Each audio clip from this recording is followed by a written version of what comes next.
We are super lucky to have Sarah Moshman here, the director of the Empowerment Project, the documentary that we just saw in the buildings. She's here with us today. She flew out here. The Rotary got her here. She has our keynote speech. Thank you so much for having me on International Day of the Girl. What an exciting day. Did you guys like the movie? Yay. I'm so honored to be here, especially on International Day of the Girl. I just want to say thank you to Sal Sabranti and the Antioch Rotary Club and all the schools that are represented here today. Thank you all so much for taking time out of your day to be here to talk about empowerment and to feel empowered. You having a good day so far? Woo, maybe a little bit? Well, I'm just going to tell you a little bit more about my story. I know that you saw the film, and then I'd love to take any questions that you might have about making the film or really anything. So if you have some questions, start to think about them. And I'm just going to tell you a little bit about me. Is that all right? Okay. So I'm Sarah, as you saw in the film. I grew up in Evanston, Illinois, which is a small suburb right outside of Chicago. And I always loved being behind the camera. Cameras were always a part of my life. My dad is a filmmaker and TV producer as well. And so we had a dark room in our basement, which is where you develop black and white photographs. And I always loved creating a good image. This is pre-cell phones. This is pre-digital cameras even. This is really an exciting time where you'd have to take a good picture and then develop it in a dark room, which I love to do. And so I got my first video camera when I was 16 years old, so just a little bit older than you guys. And I really loved making movies. So this is a time pre-YouTube. I would get together with my friends and make music videos. And I made my first documentary when I was 16 years old for a high school English class. So we were assigned to write a paper, and instead of writing a paper, I made a movie instead. And it was a really wonderful experience to interview my classmates, to put together this piece of work, and then to show it to an audience. And ever since then, I was totally hooked on storytelling and filmmaking and wanting to be a director. I was a very shy student growing up. I'm still shy in a lot of ways, an introvert. Anyone else an introvert in the crowd? Oh, you feel me then? Yes. Okay, you get it. But having this camera next to me suddenly allowed me this courage, this voice that I didn't have before. And it was a really wonderful gift. And so from then on, really from when I was 16 years old on, I've just always wanted to continue making films and be a storyteller. So I went to film school at the University of Miami in Coral Gables, Florida, very different than Chicago. And then I moved out to Los Angeles in 2008. As soon as I got out of college, I moved out to Los Angeles.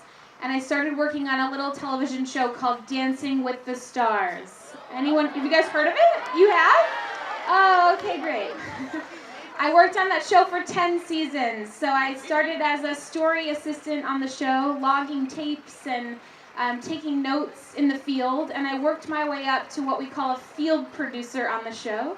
So I would be shooting and interviewing the celebrity dancer talent and working with the crew. And it was a great experience. But about 5 years in, so 10 seasons, 5 years, I was working on a bunch of shows for Lifetime and Bravo and MTV and NBC and ABC and all the things.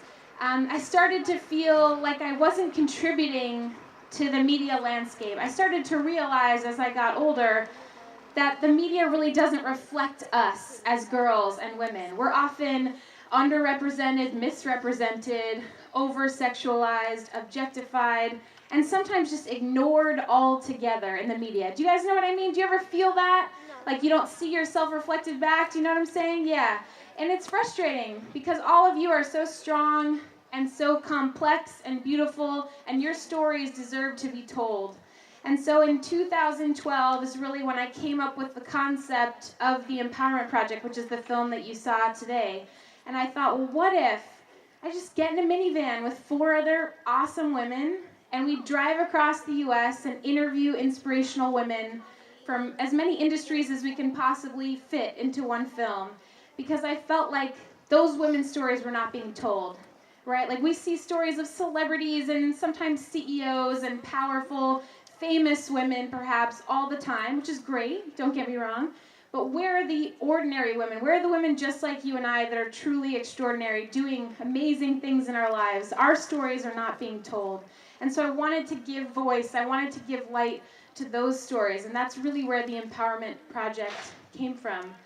And so I didn't have any money to pull this off, so I did a Kickstarter campaign with Dana, who you met in the film, the producer of the film. We did a Kickstarter campaign to raise money, which is a wonderful tool I highly recommend for any of you that have a project that you want to get off the ground. Crowdfunding is a great way to go. You don't have to have any money to get started. You have to have passion and be willing to work hard, and I promise that's really it. So we did a Kickstarter campaign, and then we spent a few months deciding and figuring out how we were going to film this road trip and what women we were going to interview along the way. And then in September of 2013 is when we took the road trip, which you saw in the film. September 3rd to October 3rd. We spent 30 days, the 5 of us in the minivan, as you saw. And then the biggest challenge, honestly, was how do we translate that feeling of empowerment from that we had over the course of that month into a movie? So I know I had a profound experience living it, but how do you translate that to make sure that an audience feels that way too? And that was the toughest part as the filmmaker. And so we spent about 6 or 7 months in post-production, editing the film together, and then finished it in April of 2014.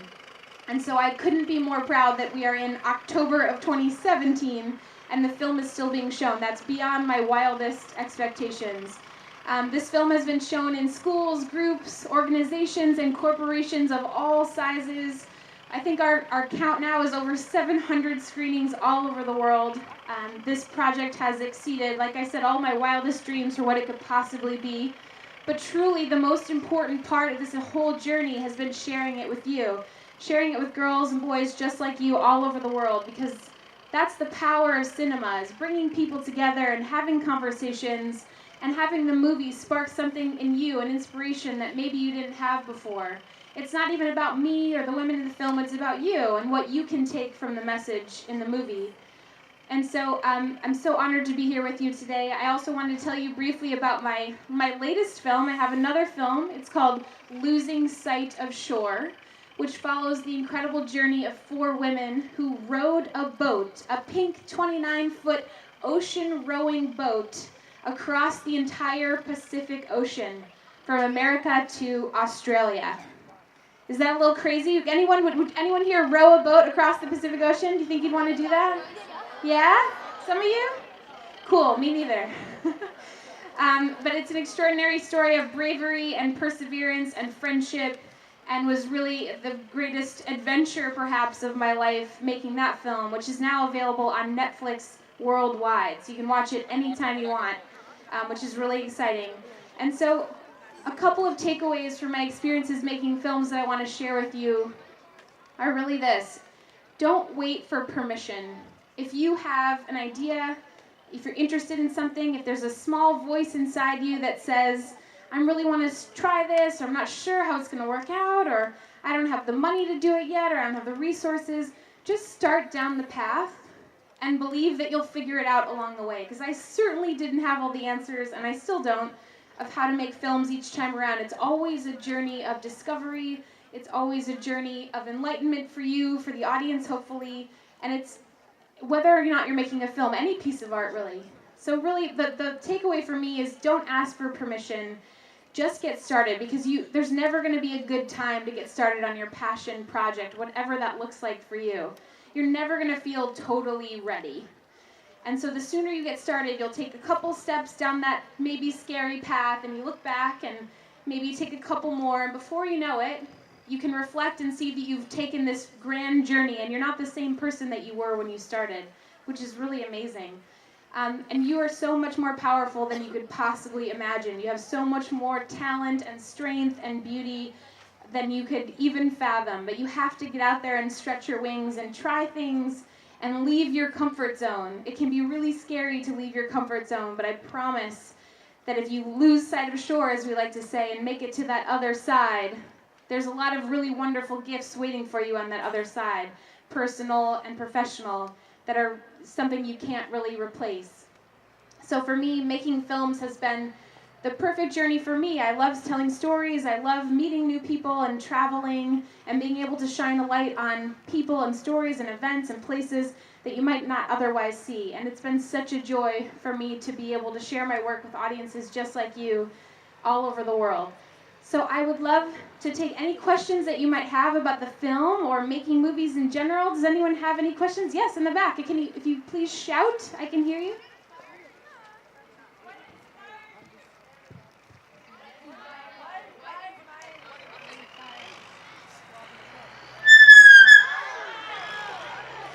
Just wanted to make sure you guys were awake. What inspired you? What inspired me? To make the Empowerment Project? Is that the question?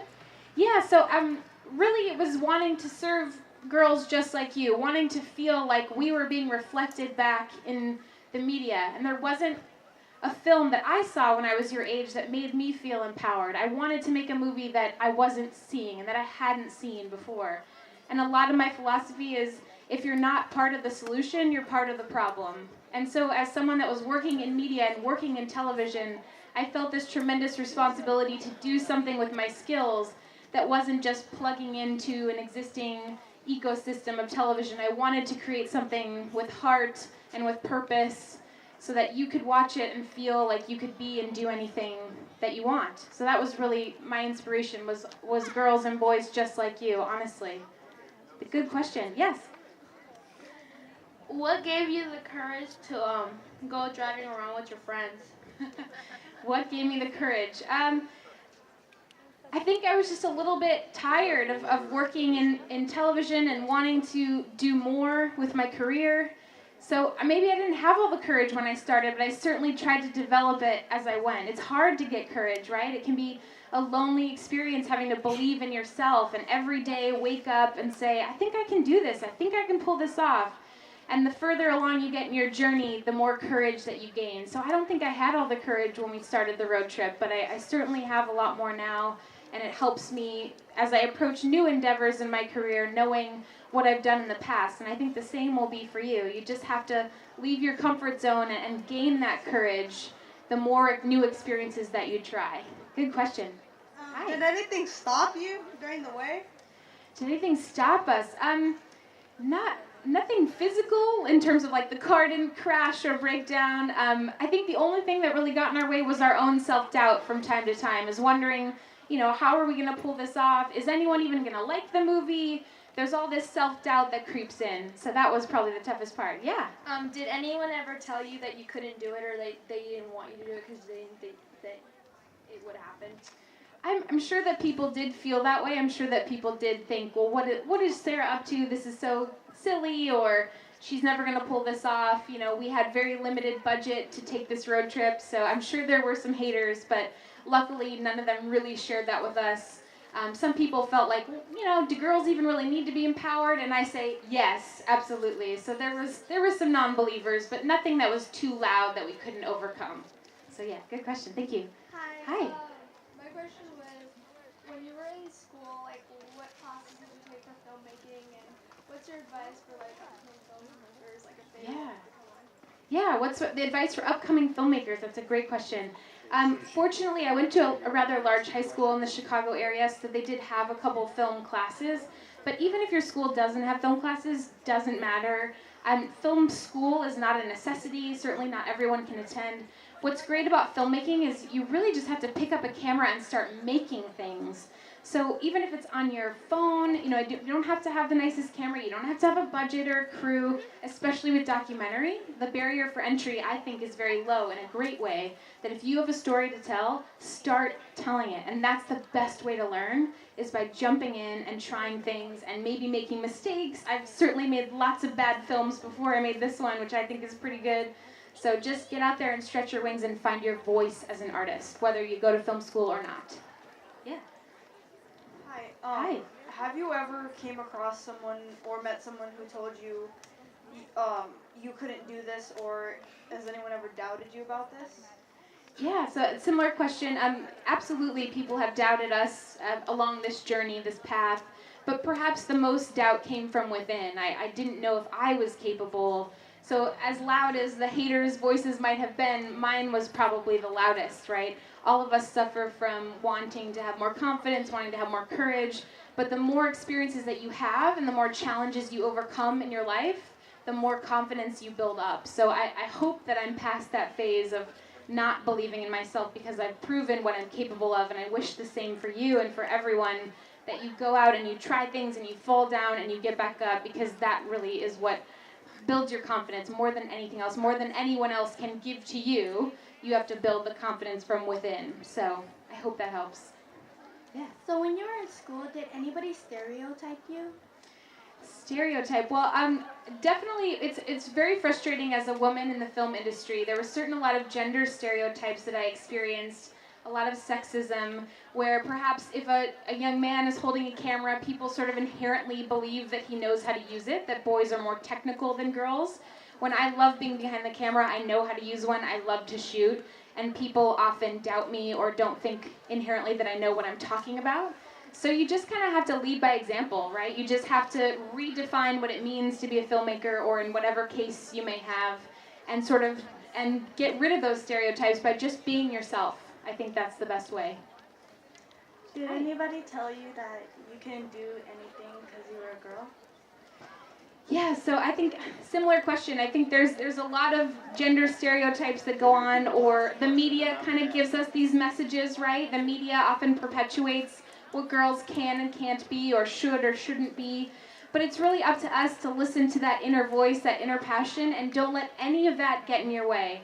Nobody knows what your passion is except you, and until you start sharing it. So if the media is telling you that, or maybe a bad friend, or someone in your life, a bully, that's telling you that you can't do something, you have to remind yourself that you're the one with the power. You're the one that decides what you define as success and confidence. And so try not to let any of that get in your way. Yeah. Hi. Hi. Do you have a question? Okay, so this is the last question. Okay. What are you working on now? Sure. Okay, so I mentioned Losing Sight of Shore, which is my second feature film.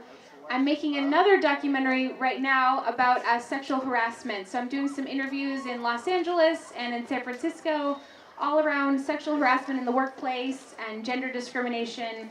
I really want to create a more equal world for women, and so that when you guys enter the working world, you don't have to deal with these issues, because it's awful. It's awful feeling less than, or that you can't be your best self in a work environment. I've certainly experienced harassment and sexism in the workplace, and it's never a good feeling.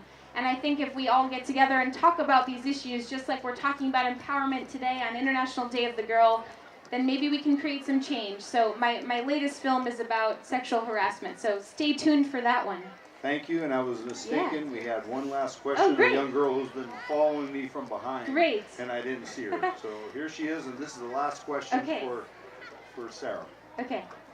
Have you ever gone through any dangers, like throughout your trip and everything, to go make the video? Yeah, luckily, dangerously, we didn't face anything too bad. We did have a car, one of our rental cars, actually, one of the parts on the car stopped working, which was a little scary. But otherwise, we were very safe, and we never had to sleep in the car, which was a good thing. So luckily, there wasn't a whole lot of danger involved in our road trip, which I'm very grateful for. So yeah. You have one more. She had her hand up since you came in. Yes, please. It's not really a question, but I wanted to thank you because your video and you answering the questions is really inspiring. And when I was younger, I wanted to be a doctor, or like a surgeon, but I always felt like I couldn't be because usually men were the surgeons and went into surgery, and women were the nurses. Yeah. But I feel like if I wanted to be a doctor again, you like really inspired me to like work for it. Thank you. Thank you so much. That's the whole point. Thank you so much. Let's give Miss Moshman a big round of applause. Thank you so much.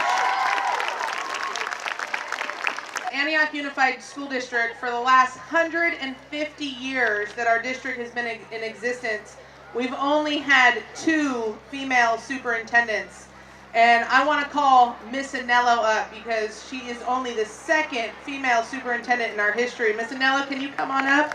Let's give her a big round of applause for having us, helping us have this wonderful day. Wow, thank you so much. I know I won't speak very long. Those who know me know brevity is one of my gifts.